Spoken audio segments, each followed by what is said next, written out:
I am the Tofu Golem. Please enjoy the video.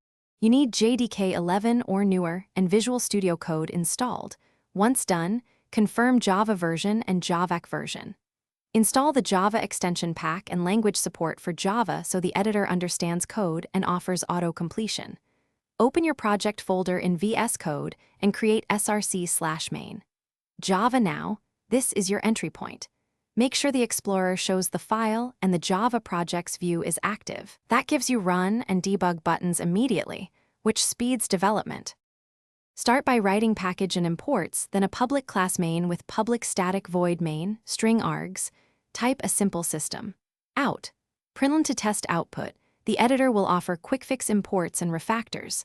Click Run or press F5 to start. If you need command line args or a different JDK, generate launch. JSON and edit the args or Java home fields.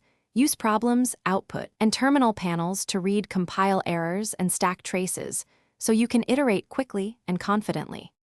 When your code grows, add Maven or Gradle for dependency and build management. Run tasks from the Java projects view or terminal.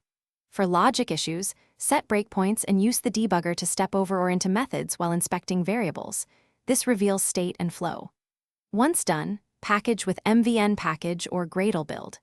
If things go wrong, make sure your workspace JDK matches the project JDK, refresh or clean the project, and check path and Java home settings. That single check resolves most problems. Thanks for watching. Consider subscribing if we helped you today.